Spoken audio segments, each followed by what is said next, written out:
Hey guys, it's Sky, and this is What's So Funny.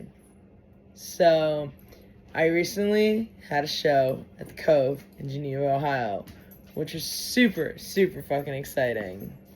And so, I'm gonna be there again.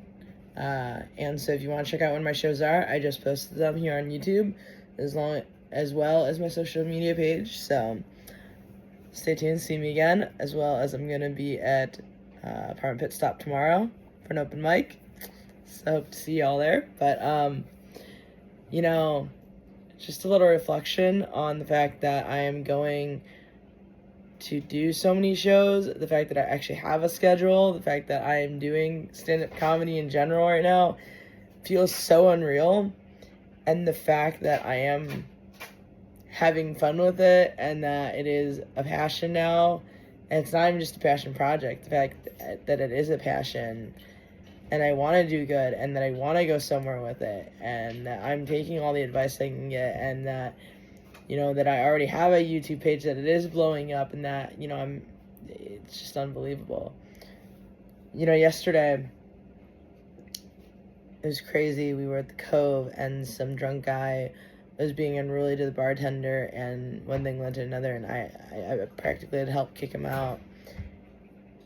And it made me realize that, my voice is very loud, which I knew already that my voice was loud, but it was like, it made me realize, though, that I can have an authoritative sounding voice when I need to. And not a lot of people have seen that side of me, and when they did, they were just like, whoa.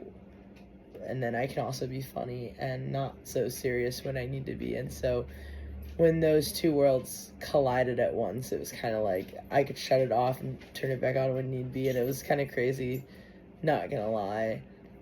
And it's kind of cool, actually, I'm not gonna lie. It's pretty adrenaline rushing inducing, and I liked it. So I've met some amazing people on my journey. I've always said that from the very beginning of just making the first video of what I want to see, who I've met so far. And I keep meeting awesome people, and I keep making new friends and networking myself out there, and that's exactly what I want to keep doing. Hopefully during the Kingsville show, I network myself out there even more so, because I plan to really get out there. I want to do more. That's why I have the YouTube page. I want to record my stuff.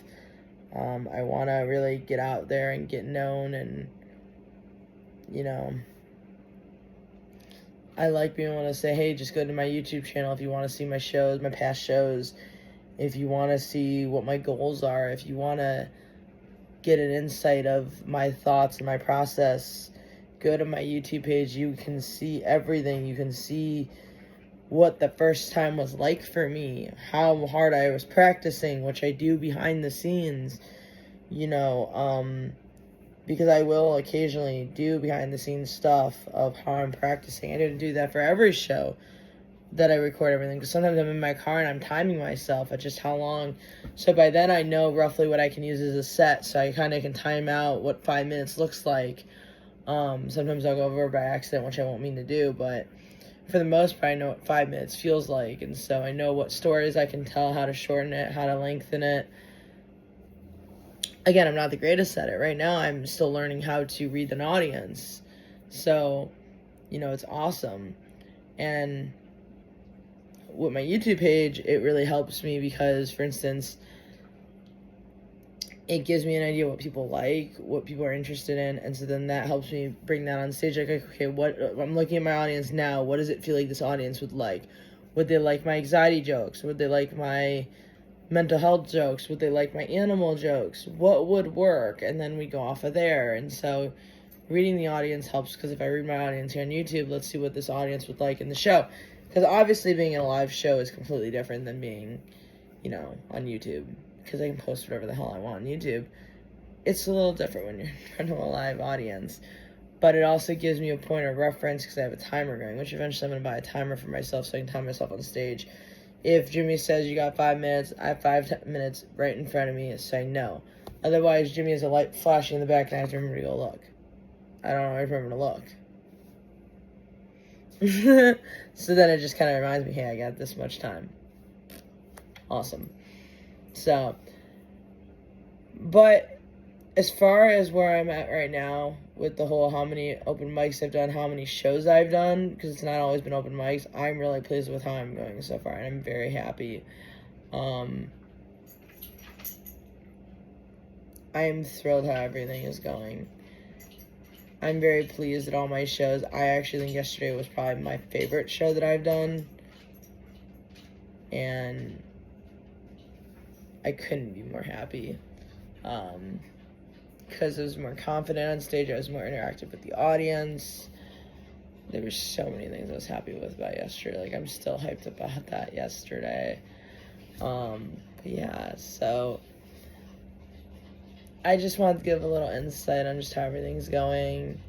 You know, and it's crazy too because I think the crazy part about all this is that this was an opportunity that was kind of just like the door was ajar, it's there. You want to take it? Cool. If you don't want to take it, you don't need to feel pressured to take it. And I almost wasn't going to take it. That was the crazy part. I was like, I want to, but what if I'm not good enough? What if there was nothing there, but somebody saw something in me that I didn't even see? And now that I've taken those steps and I've done what I've done, I now see what Monty saw, and I'm very proud of myself. And it's awesome. I've said this before and I'll say it again. Comedy is the one thing that takes my anxiety away. I know that eventually I will need a service dog again because my boy is retired. But I will say that comedy makes my anxiety go away. It makes the fear go away, and I love it. I love every bit of it. And quite frankly, I don't know what would have happened if I didn't find comedy. I'm not gonna lie. I don't know what I would have done if I didn't find comedy.